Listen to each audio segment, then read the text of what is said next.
Eh, Terima kasih banyak atas kesempatan yang diberikan. Masih di dalam tema digital teknologi terkait dengan ESG. Di kesempatan kali ini, tema yang diminta kepada saya adalah mengenai ESG friendly solutions dan bicara juga mengenai digital ecosystems. Mungkin ada dua poin yang ingin saya angkat. Pertama adalah bagaimana sekarang pada saat kita bicara eranya digital, kita sekarang sudah berada di eranya artificial intelligence. Jadi yang ingin saya coba angkat adalah bagaimana Microsoft sebagai company yang juga punya komitmen di ESG, kami mempromot teknologi berbasis generatif AI yang tujuannya adalah kami ingin melihat kemajuan di dalam penerapan berbagai komitmen terkait dengan ESG yang dibantu oleh teknologi AI. Ini jalan sendiri slide-nya. Ini nggak pakai AI, Bapak Ibu, saya nggak sentuh. Dan saya nggak pakai voice automation. Jadi mungkin dia gerak sendiri lagi, berarti mungkin saya setting ada timer di dalam slide-nya. Tapi pada intinya, pada saat melihat perkembangan teknologi AI, saya harap rekan-rekan semua di sini sudah pernah at least mencoba atau bahkan bermain atau seperti saya yang sehari-hari udah nggak bisa lepas dari generatif AI, sudah pernah cobain ChatGPT. Ya, saya boleh minta sedikit respons berhubung saya acara terakhir, sesi terakhir, mungkin saya punya privilege. Ada yang tidak bisa meninggalkan ChatGPT di dalam kesehariannya? Yes. Terima kasih banyak. Berarti sisanya di bawah itu ya. Terima kasih banyak, Bu. Saya bisa, pada saat Anda melihat saya mengirim email kepada Ibu dengan runtutan kata yang sangat baik dan tersusun dengan rapih, Anda boleh suuzon itu ditulis oleh AI. Dan kemudian pada saat melihat tujuan, Microsoft ingin beberapa hal terimpact dengan solusi ESG yang ditenagai oleh AI. Apakah itu membantu berbagai institusi dapat lebih baik menyiapkan, melaporkan, men-track, memonitor, memplan, mengeksekusi semua hal terkait ESG komitmen mereka yang dibantuin sama AI, yang pada akhirnya improving efficiency, reducing energy cost as an outcome, tapi juga mengantisipasi stakeholder expectation gitu ya. Kalau sekarang stakeholder expectation terhadap para pengembang ESG, komitmen ESG, bagaimana kita exceed that expectation. Dan Microsoft sadar bahwa secara teknologi untuk kita bisa melakukan tracking, let alone reporting, kemudian melakukan simulasi, memprediksi apalagi, gapnya tuh ada di data. Ya, how do we actually collect seperti tadi Bu Reski sampaikan yang bisa disusun untuk scope 1, scope 2, scope 3 dengan mudah. Seberapa gampang datanya, seberapa mudah datanya di-acquire, seberapa mudah datanya di-collect, dilakukan permodelan, dilakukan perhitungan, terakhir dilaporkan gitu ya, dilakukan simulasi, kemudian bahkan diprediksi. Nah, itulah gapnya. Dan di Microsoft kami sendiri adalah perusahaan yang mempunyai ESG komitmen. Nanti ada di closing statement apa yang kami komitmenkan terhadap ESG. Poinnya adalah teknologi yang Microsoft sendiri pakai. By the way, komitmennya Microsoft itu adalah menjadi carbon negative company by 2030. Carbon negatif itu artinya kami akan absorb balik semua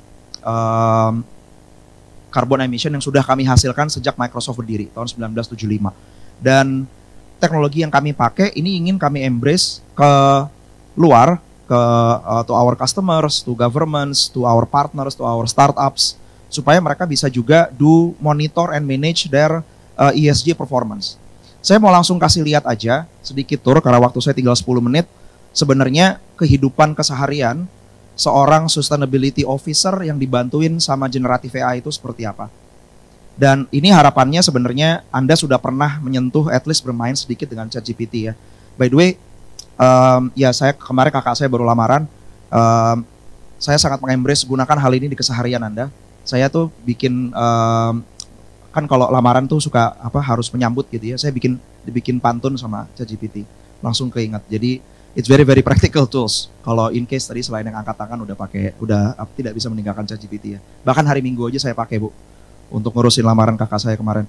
Oke, so think of tools yang bisa membantu kita melaporkan scope 1, scope 2, scope 3, Microsoft Cloud for Sustainability, di mana nanti kita bisa melakukan tracking, think of pendekatan seperti bukan cuma KPI tracking, tapi juga OKR atau Objective Key Results. Kita bisa melakukan OKR tracking dari scope 1, scope 2, scope 3. Jadi Anda bisa melakukan visualisasi daripada trending ESG performance yang telah diterapkan. Tapi saya pengen jumping langsung ke, tidak bergerak, ada di mana? Yes, saya ingin langsung jumping ke AI experience. Pada saat Anda saya bukan sustainability officer, buat saya dashboard ini kompleks.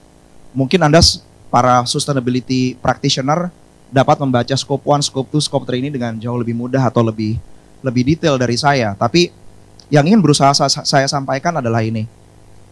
Secanggih apapun data visualization-nya, manusia akan mempunyai spend time of attention untuk fokus dan untuk taking insights yang leading to decision itu semakin kecil. Kenapa? Karena datanya makin banyak, datanya makin kompleks.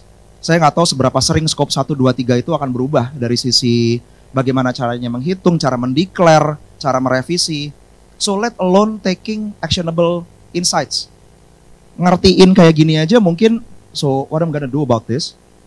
Kenapa enggak kita dapetin, kalau di Microsoft, ChatGPT yang kita suntik ke dalam, by the way, ChatGPT dibuat sama perusahaan namanya OpenAI. OpenAI itu adalah perusahaan yang diinvest oleh Microsoft.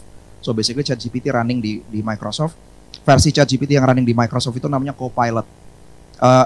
Kalau saya suntik Copilot, slide ini belum soal Copilot, mungkin kita bisa lihat beberapa AI capability yang bisa membantu kita melakukan anomali tracking di dalam let's say scope 1 atau scope 2 kita mengenai carbon emission gitu ya. Ini kita bisa temuin nih, AI bisa nemuin, oh ada outlier di dalam carbon emission kamu di Juni 2020 di operation kamu di Kenya gitu ya. Tapi sekarang gimana kalau saya bisa dapetin rekan virtual saya, ceritanya rekan virtual saya ini adalah AI, dia adalah seorang sustainability expert yang sudah dilatih sama Microsoft, dia bisa ngerti, baca laporan-laporan sustainability. Dan si Copilot ini sekarang, saya lanjutin cerita saya yang tadi, saya nggak ngerti itu report harus diterjemahkan sebagai apa yang saya harus action, apa yang saya harus tanya, apa yang saya harus lakukan. So saya panggil si Copilot, basically dia adalah my sustainability officer assistant, yang di belakangnya adalah ChatGPT-nya OpenAI. Sekarang saya mau tanya sama dia aja deh, out of the report, kasih tahu saya dong, di bawah tuh saya ketik ya, persis kayak di ChatGPT. What emission factor yang di mapping ke air travel gitu ya. Jadi instead of saya main klik dashboardnya, saya mungkin nggak tahu juntrungannya apa. Semua pertanyaan saya dijawab sama dia yang datangnya dari dashboard itu. Ya, dia bisa kasih tahu saya emission kamu yang berhubungan sama air travel tuh seperti itu. Ada kategori namanya medium, short dari sisi perjalanan. Saya kasih sesuatu yang lebih kompleks coba. Gitu ya, mode transport apa yang di sharing yang hasilkan carbon emission. Ada 4 tipe kendaraan yang mengemit karbon yang merupakan tipe shared loading. Ya, tuh ada aircraft, ada waterborne. Jadi di saya ini ceritanya saya lagi apa? Saya lagi bercakap-cakap dengan data saya sendiri.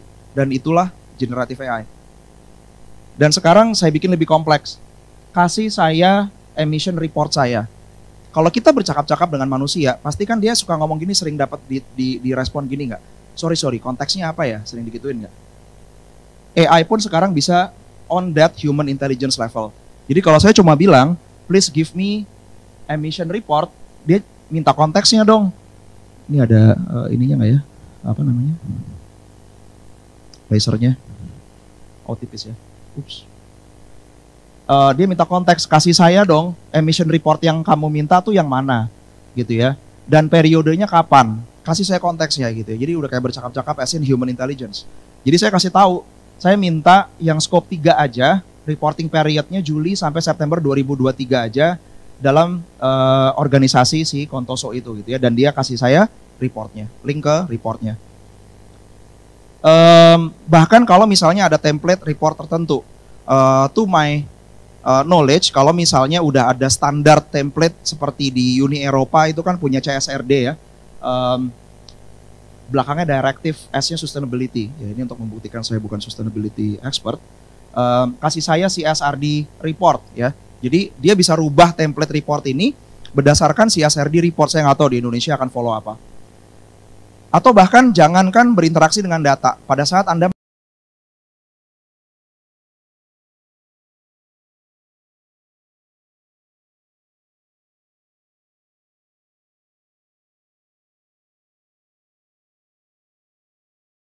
you don't have time untuk baca semua dokumen yang ada di semua supplier Anda terkait ESG performance Anda, sehingga mengapa tidak membawa your AI assistant, bacain dong dokumen ESG performance supplier saya, supaya saya bisa ngerti my scope 2 or scope 3 impact.